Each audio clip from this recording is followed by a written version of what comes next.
ये जो प्रोडक्ट है ना, मतलब इससे वाहियात प्रोडक्ट मैंने जिंदगी में ना देखा है ना मैं देखना चाहता हूँ। मेरे को भगवान खाली, इतना गंदा प्रोडक्ट है। इसके बाद मैं कुछ नहीं देखना चाहता लाइफ में। ऐसा कई बार हुआ होगा कि आप होटल में गए हो या रेस्टोरेंट में गए हो या किसी ऑफिस पार्टी में या किटी पार्टी में, आपने कभी ड्रिंक ऑर्डर किया होगा या मंगवाया होगा एंड आपका ग्लास के रिम्स जो है not really clean. So sharks, ये है मेरा solution, Sipline drinking shield. Sipline एक स्टरलाइज्ड, रीयूजेबल और पोर्टेबल अटैचमेंट है जो आपके ग्लास में फिट हो जाएगा and when you are drinking your lip is not touching the glass directly. Now Sipline का सपना ये है कि दुनिया भर जैसे मास्क का आदत लग गया वैसे ही सिपलाइन का भी आदत दुनिया लगाए। ये बेसिकली है आपके ग्लास का मास्क। आप क्या बहुत ज्यादा पीते हो क्या? मतलब ये आइडिया भी आपके दिमाग में आया कैसे कि मैं ग्लास को मास्क पहनाऊंगा? ओके सर, आइडिया मैंने खुद प्रॉब्लम फेस किया, इस वजह से आइडिया आया। यार क्या प्रॉब्लम है? मतलब प्रॉब्लम रेस्टोरेंट में आप स्ट्रॉ भी यूज कर सकते हैं। नहीं, ऐसे ऐसा प्रोडक्ट अब्रॉड है क्या? मैम ये पहला प्रोडक्ट है पूरी दुनिया में, इट्स अ नहीं पैटेंट। पहला और आखिरी प्रोडक्ट भी है। इससे ऐसा प्रोडक्ट बाद में कोई बनाने की कोशिश ही नहीं करेगा। दोस्तों ये वाला वीडियो आपने शार्क टैंक पर जरूर देखा होगा। ये वाले भाई साहब आते हैं और कहते हैं कि इनका जो प्रोडक्ट है वो बड़ा यूनिक है। शार्क भी इनको समझाने की बड़ी कोशिश करते हैं, बड़ी जद्दोजहद करते हैं, बट ये कहाँ मानने वाले थे। इनका जो प्रोडक्ट है, जैसे कि आपने लॉकडाउन में मास्क का यूज किया, वैसे ही ये भी ग्लास को मास्क पहनाना चाहते थे। इनका जो प्रोडक्ट था वो था प्लास्टिक का कवर, जो कि आप ग्लास के ऊपर लगाकर पानी या अन्य पेय पदार्थ पी सकते थे। तो इनका मानना था कि इनका जो प्रोडक्ट है वो बड़ा यूनिक है। और शार्क द्वारा पूछे गए क्वेश्चन के लिए भी ये सिपलिंग नाम का एक यूट्यूब चैनल लॉन्च करते हैं, जहां पर ये शार्क द्वारा पूछे गए क्वेश्चन के आंसर देते हुए नजर आते हैं। वहां पर भी इनको बड़े ही कमेंट प्राप्त होते हैं, बट ये कहाँ मानने वाले हैं। ऐसा ही आपके साथ भी होता है जब आप अपने बिजनेस आइडिया के प्रति इतना लगाव कर बैठते हैं कि आपको लगता है कि ये वाला बिजनेस आइडिया कोई फ्लॉप कर ही नहीं सकता। और मशीनरी, फिर चलो तो एम्प्लॉय को हायर करना, फैक्ट्री को रेंट पर लेना, ये सारे काम इनिशियल स्टेज पर ही कर बैठते हैं और लाखों रुपए लगा देते हैं।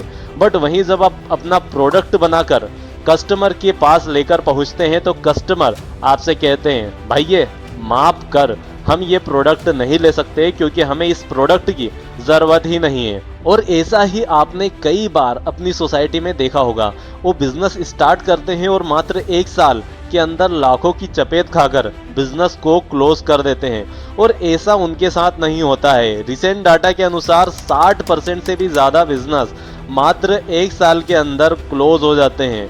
तो यदि आप भी चाहते हैं कि सेम कंडीशन आपके साथ ना हो, तो इस वीडियो में हम जानने वाले हैं वो 7 स्टेप जिनके द्वारा आप अपने बिजनेस आइडिया को वेरीफाई कर पाएंगे बिजनेस को चालू करने से पहले, और जान पाएंगे कि आपका बिजनेस आइडिया सक्सेस होने वाला है या फ्लॉप, और लाखों रुपए बचा पाएंगे। तो वीडियो में अंत तक बने रहिए। वीडियो को लाइक और चैनल को सब्सक्राइब और साथ ही साथ ज्यादा से ज्यादा शेयर करना ना भूलें।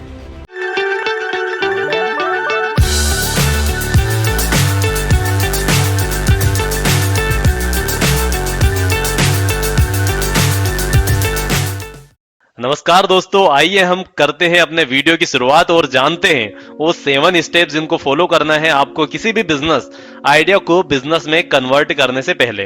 पहला है right your business idea.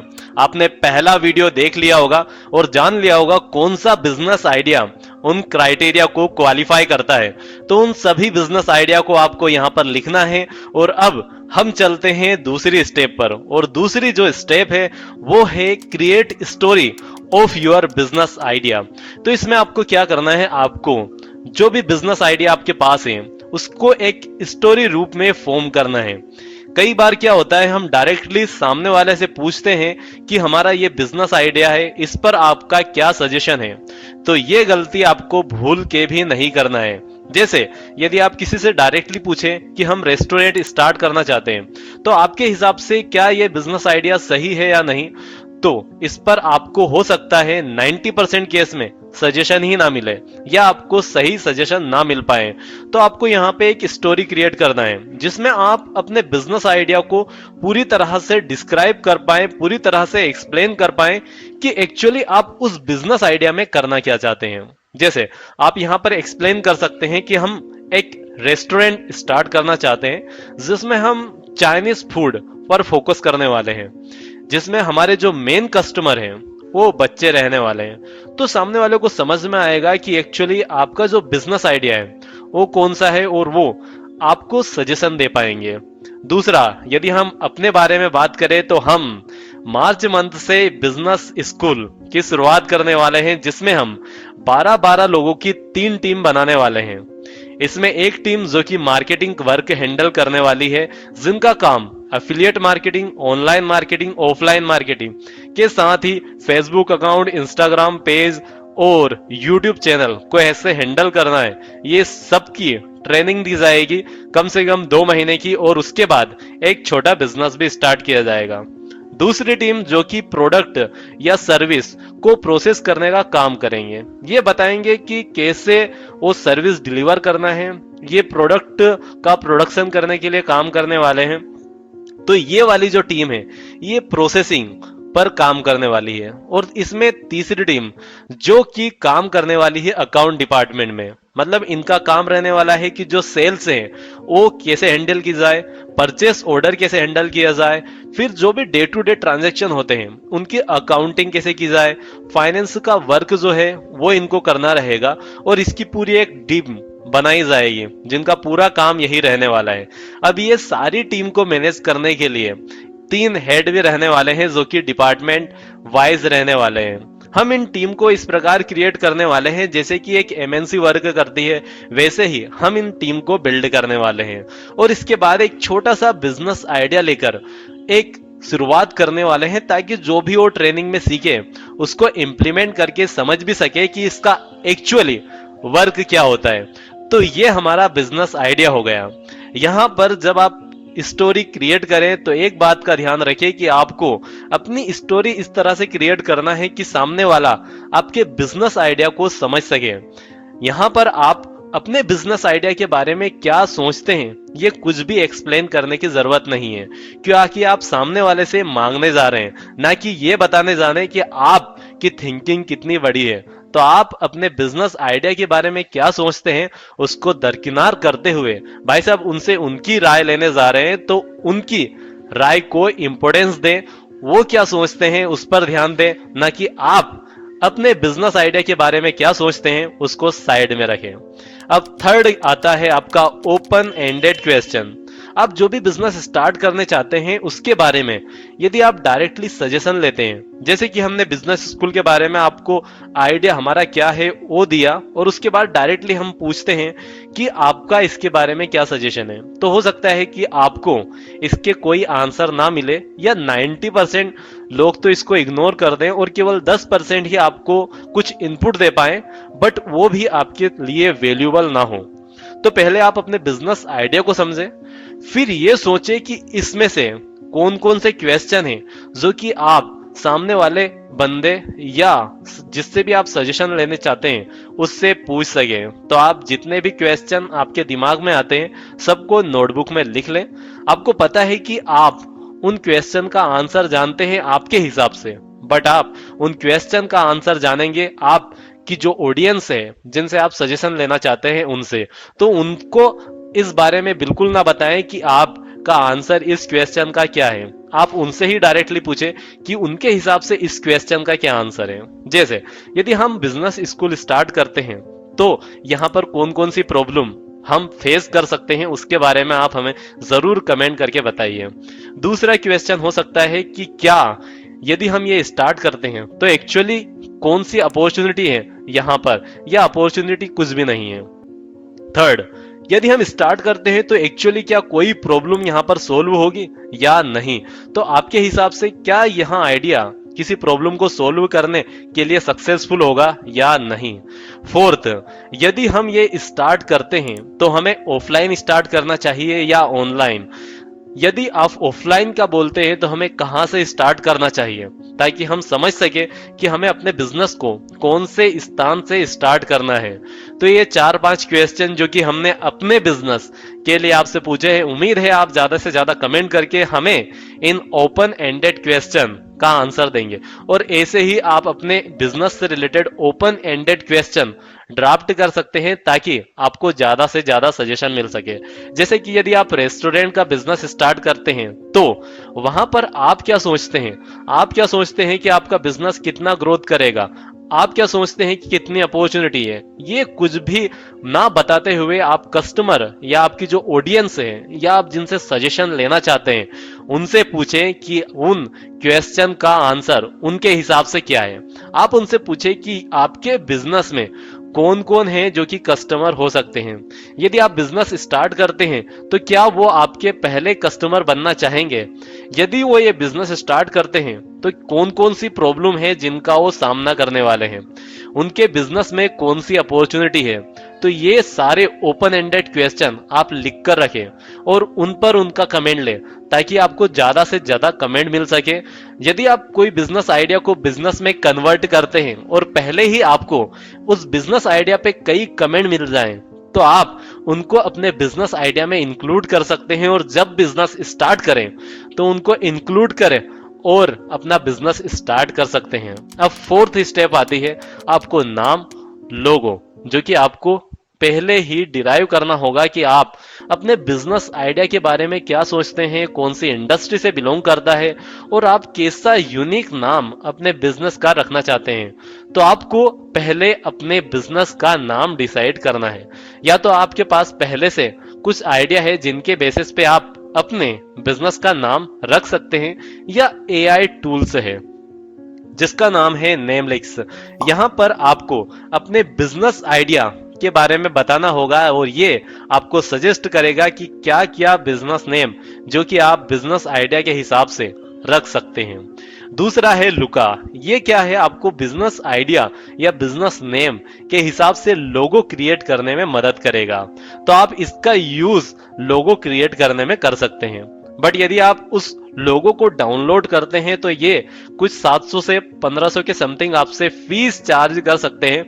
But इसका आसान तरीका है, आप कैनवा पर जाइए, कैनवा पर यहां पर देखें कि कैसे ये लोगो क्रिएट करते हैं और वैसा ही आप कैनवा में क्रिएट कर सकते हैं और फ्री में डाउनलोड कर सकते हैं। तो ऐसे ना तो आपको ज्यादा पैसे लगाने की जरूरत पड़ेगी और ना ही लोगो को डिजाइन करने की जरूरत पड़ेगी। डायरेक्ट वहां से देखा कि कैसे आप डिजाइन कर सकते हैं, कैनवा में आके वैसा ही वैसा लेगो डिजाइन कर फ्री में डाउनलोड कर ले। तो ना तो पैसा लगेगा और ना ही आपका टाइम लगने वाला है। पांचवी जो स्टेप है वो है डिफाइन योर प्रोडक्ट। अब आपको इसमें क्या करना है, अपना जो भी प्रोडक्ट आप बनाना चाहते हैं उसका पहले इमेज बनाएं, पहले डायग्राम बनाएं कि आपका जो प्रोडक्ट है वो कैसा दिखने वाला है, उसकी साइज क्या रहने वाली है, उसका कलर क्या रहने वाला है, उसकी पैकिंग कैसी रहने वाली है, इसके क्या क्या प्रॉफिट होने वाले हैं, क्या बेनिफिट देने वाला है, यदि कोई कस्टमर इसको बाय करता है तो क्या इसमें डिफरेंशिएट है आपके कॉम्पिटिटर से। ये सारी बातों का आपको ध्यान रखना है और एक इमेज बिल्ड करना है। इससे क्या होगा कि आपने बिना प्रोडक्ट बिल्ड करे ही आप कस्टमर से राय ले पाएंगे कि उन्हें कौन सा प्रोडक्ट चाहिए, उन्हें कौन कौन से फीचर्स हैं जो कि उस प्रोडक्ट में चाहिए। इस प्रकार आप बिना पैसे लगाए 10 से 15 प्रोडक्ट आप जो बनाना चाहते हैं उनका इमेज बना पाएंगे, उनका डायग्राम बना पाएंगे और समझ पाएंगे कि सबसे ज्यादा डिमांड कस्टमर की कौन से प्रोडक्ट में है और उसी प्रोडक्ट को लेकर आप आगे बिल्ड करेंगे। इससे आपका पैसा भी बचेगा, आपका टाइम भी बचेगा, आपके रिसोर्स भी बचेंगे। तो पहले आपको अपने प्रोडक्ट को डिफाइन करना है, कैटलॉग बनाना है, इमेज बनाना है। जैसे कि आपने इंडिया का मैप देखा होगा, इसमें आप पूरे इंडिया में ना घूमते हुए भी पता लगा सकते हैं कि कौन सा स्टेट कहां पर है, कौन सा डिस्ट्रिक्ट कहां पर है। तो वैसे ही आपको अपने प्रोडक्ट का इमेज बनाना है, उसको डिफाइन करना है कि उसमें कौन से फीचर्स रहने वाले हैं। इस प्रकार आपका 5th वाला स्टेप कंप्लीट होगा। 6th वाला स्टेप आता है हमारा फीडबैक का, मार्केटिंग का। ये सबसे टफ स्टेप है। इसमें आपको अपने प्रोडक्ट और अपने बिजनेस आइडिया को दूसरे लोगों से वेरीफाई करना है। आपने देखा होगा वीडियो के स्टार्ट में हमने सिपलिंग के बारे में बात करा, जो कि ग्लास के केप के बारे में बात करते हैं। इतना ही पेशेंस आपको भी अपने बिजनेस में चाहिए, जितना कि इतने नेगेटिव कमेंट आने के बाद भी वो खड़े रहे। मतलब वो आगे चलकर 5 से 10 साल में आप देखेंगे कि बड़ा बिजनेस तो बिल्ड कर पाएंगे। हो सकता है उनका बिजनेस आइडिया गलत हो, बट इतना हुनर होना, इतना पेशेंस होना, हर क्वेश्चन के आंसर देना कोई आम बात नहीं। साथ ही कई क्वेश्चन, नेगेटिव क्वेश्चन जो उनसे पूछे गए, उसे भी उन्होंने मार्केटिंग के रूप में इस्तेमाल किया। तो उनके पास जरूर कमेंट नेगेटिव आए होंगे, उनका बिजनेस आइडिया फ्लॉप हो सकता है, बट वो बिजनेसमैन बनने के पूरे हकदार हैं। वैसे ही जब भी आपका कोई बिजनेस आइडिया हो तो आपको उसको वेरीफाई करना है आपके डिजायर्ड कस्टमर से। इसमें एक बात ध्यान रखें कि आपको अपने डिजायर्ड कस्टमर क्या कमेंट करते हैं उस प्रोडक्ट के बारे में, उन पर ज्यादा ध्यान देने की जरूरत है। मान लीजिए यदि मैं इंदौर में ही अपना रेस्टोरेंट ओपन करना चाहूं और चेन्नई वाले कस्टमर मेरे को राय दे, तो हो सकता है कि वो कमेंट मेरे लिए इतनी बेनिफिशियल ना हो। बट यदि इंदौर वाले ही कस्टमर मेरे को कमेंट करते हैं, उस पर राय देते हैं, उस पर ओपिनियन देते हैं, सजेशन देते हैं, तो वो मेरे लिए बहुत बेनिफिशियल होगा। उसको मैं अपने बिजनेस आइडिया में इंक्लूड और एक्सक्लूड कर सकता हूं। तो इस बात का ध्यान रखें कि आपके कस्टमर कौन है और आपको कौन से कमेंट या सजेशन मिल रहे हैं और उनको बिजनेस आइडिया में इंक्लूड करें। तो आपके डिजायर्ड कस्टमर पर फोकस होना यहाँ पर जरूरी है। अब आप सोच रहे होंगे क्या घर घर जाकर आप अपने बिजनेस आइडिया पर कमेंट ले या वेरीफाई करें? जी नहीं, अब ऑनलाइन का जमाना है। आप जो भी बिजनेस स्टार्ट करना चाहते हैं उसके लिए फेसबुक पेज बनाएं। जैसा कि हमने अपना फेसबुक पेज जो कि रखा है सीए विशाल परमार बिजनेस स्कूल के नाम पर, अपने लिंक्डइन पेज बनाएं जो कि सेम नाम पर हमने रखा है। वैसे ही आप यूट्यूब चैनल भी क्रिएट कर सकते हैं जहां पर आप अपने बिजनेस का नाम रखें और वहां पर आप जो भी प्रोडक्ट लाना चाहते हैं उसके बारे में एक्सप्लेन करें, डिटेल दें। यहां पर आपको बिना पैसे खर्च कर आपकी जो भी डिजायर्ड कस्टमर है वो आपको ज्यादा से ज्यादा कमेंट कर पाएंगे, आपके बिजनेस आइडिया के बारे में जान पाएंगे। तो वैसा आप चैनल क्रिएट कर सकते हैं। यदि आप 5 से 10 हजार रुपए खर्च कर सकते हैं तो आप वेबसाइट बना सकते हैं, लैंडिंग पेज बना सकते हैं। जैसा कि आपने देखा होगा कई बार आप फेसबुक यदि स्क्रॉल करते हैं तो वहां पर कई ऐड आते हैं। तो वो ऐड इसलिए आते हैं कि उन्होंने वेबसाइट रन कर रहे हैं, लैंडिंग पेज रन कर रहे हैं और साथ ही गूगल ऐड और फेसबुक ऐड रन कर रहे हैं। इससे क्या है, फेसबुक ऐड और गूगल ऐड आप तभी रन कर पाएंगे जब आपके पास वेबसाइट हो और लैंडिंग पेज हो। तो वहां पर आप क्या करेंगे, लैंडिंग पेज के द्वारा एक छोटा वीडियो बनाएंगे जो कि आपके प्रोडक्ट या सर्विस के बारे में डिस्क्राइब करेगा। जब कस्टमर उस पर क्लिक करता है तो वो आपकी वेबसाइट पे चला जाएगा। उस वेबसाइट पर आपको आपके प्रोडक्ट के बारे में, आपके बिजनेस आइडिया के बारे में सब कुछ एक्सप्लेन करना है। वहां पर आपको एक्सप्लेन करना है कि आप कब अपना बिजनेस आइडिया या बिजनेस लॉन्च करने वाले हैं, ताकि सामने वाले को पता हो कि कब उसके पास इस बिजनेस प्रोडक्ट का एक्सेस रहने वाला है। और इस प्रकार आप बिना बिजनेस को लॉन्च कर अपने कस्टमर बनाने लग जाएंगे और आपका जब बिजनेस लॉन्च होगा तब आपके पास रेडी टू कस्टमर होंगे। मतलब आपको उसके बाद मार्केटिंग करना है, बट बिजनेस लॉन्च होने के पहले ही कस्टमर उस प्रोडक्ट को परचेस करने के लिए उत्साहित रहेंगे और उसके पहले ही आपको कमेंट मिलना स्टार्ट हो जाएगा। तो ये चारों, जहां पर आप Facebook, Instagram, LinkedIn, YouTube channel और वेबसाइट का सहारा ले सकते हैं और ज्यादा से ज्यादा कमेंट ले सकते हैं। यहाँ पर आप रेडी टू एक्शन का एक ऑप्शन भी रख सकते हैं वेबसाइट पर, जहां पर यदि कोई आपके प्रोडक्ट के बारे में ज्यादा एक्साइटेड है तो आपको मेल आईडी प्रोवाइड कर सकता है। जब भी आप अपना प्रोडक्ट लॉन्च करेंगे तो उन्हें सबसे पहले उसके बारे में सूचित किया जाएगा। तो इस प्रकार आपके प्रोडक्ट की एडवांस बुकिंग होना स्टार्ट हो जाएगी और आप जान पाएंगे कि एक्चुअली आपके प्रोडक्ट के बारे में लोग इंटरेस्टेड है भी या नहीं। लास्ट स्टेप है मिनिमम वायबल प्रोडक्ट। ये स्टेप आपके लाखों रुपए सेव करने में मदद करेगी। जब भी आपके पास कोई बिजनेस आइडिया हो, यदि वो बिजनेस आइडिया वेरीफाई हो जाए तो उसको डायरेक्टली बिजनेस में कन्वर्ट कर उससे लाखों प्रोडक्ट बनाने की जगह आप जो भी आपके पास अमाउंट है जो बिजनेस में इन्वेस्ट करना चाहते हैं उसका केवल 10% ही स्टार्टिंग में बिजनेस में एलोकेट करें। आपको जैसे यदि प्रोडक्ट बनाना है तो केवल 10 या 100 प्रोडक्ट ही बनाएं और डिजायर्ड कस्टमर को सेल आउट करें। इससे क्या होगा, आपका डिजायर्ड कस्टमर ये बता पाएगा कि आपका जो प्रोडक्ट है उनकी रिक्वायरमेंट को फुलफिल करता है या नहीं, या उसमें कुछ चेंजेस की रिक्वायरमेंट है। वहीं यदि ये आप 10,000 या 1 लाख की क्वांटिटी में बनाते हैं और डिजायर कस्टमर के पास जाता है और यदि उसमें कुछ कमी हो जिसमें वो करेक्शन करवाना चाहते हैं, तो आप स्टार्टिंग में ही अपना बड़ा अमाउंट इस बिजनेस के कारण खो बैठेंगे। तो उससे अच्छा है कि आप मिनिमम वायबल प्रोडक्ट, मतलब आप एक छोटा हिस्सा ही बनाएं, या तो 100 प्रोडक्ट या 1000 प्रोडक्ट, ताकि वहीं से आपको सजेशन मिलना स्टार्ट हो जाए जो आप आसानी से अपने प्रोडक्ट में चेंज कर पाए।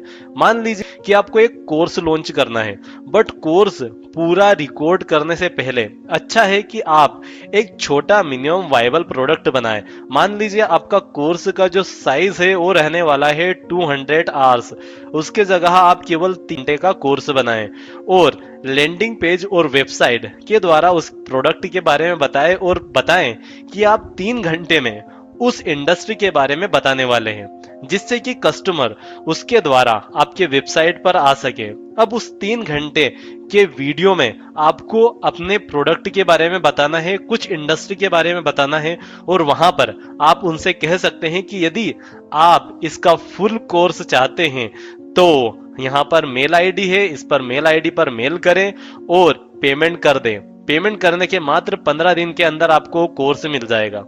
यदि आपके उस कोर्स को खरीदने के इच्छुक हैं, यदि 10 से 15 लोग भी आपके कोर्स को एडवांस में खरीदते हैं, तो इससे 2 बेनिफिट होंगे।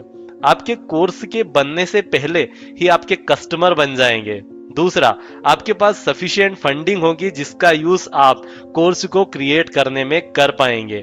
और यदि आप ऐसा नहीं करते हैं, पूरा कोर्स क्रिएट करने के बाद 6 महीने बाद सेल आउट करने के लिए जाते हैं और आज बाद में आपको कोई कस्टमर मिलते ही नहीं, तो आपका पूरा कोर्स बेकार हो जाएगा। तो उससे अच्छा है कि आप 3 घंटे का छोटा कोर्स बनाएं जिसमें आप उस इंडस्ट्री के बारे में एक्सप्लेन करें और लास्ट में बोले कि यदि आप फुल कोर्स चाहते हैं तो आपका जितना भी कोर्स का अमाउंट है वो उनको एक्सप्लेन कर दें, और यदि वो पेमेंट करते हैं तो उसके मात्र 15 दिन के अंदर उनको कोर्स अवेलेबल हो जाएगा, और उस 15 दिन में आप उस कोर्स को क्रिएट करने में लग जाएं। इसी को कहते हैं मिनिमम वायबल प्रोडक्ट, मतलब पूरी तरह से उस कोर्स को क्रिएट करने से पहले उसका छोटा रूप बनाएं, या हम कहें कि लाखों की क्वांटिटी में प्रोडक्ट बनाने से पहले हजारों की क्वांटिटी में क्रिएट करें और जानें कि उसमें क्या इंप्रूवमेंट या क्या चेंज करने की जरूरत है। क्योंकि आप जब बड़े प्रोडक्शन या बड़े लेवल पर जाते हैं तो वहां से चेंज करना टफ हो जाता है, बट जब आप थोड़ी क्वांटिटी बनाते हैं या थोड़ा कोर्स कंप्लीट करते हैं तो उसमें आसानी से चेंज कर सकते हैं। उम्मीद है ये वीडियो आपको पसंद आए होंगे। यदि हाँ, तो वीडियो को लाइक और चैनल को सब्सक्राइब करना ना भूलें, और ज्यादा से ज्यादा अपने दोस्तों, अपने फ्रेंड्स के साथ शेयर करें जो बिजनेस स्टार्ट करना चाहते हैं।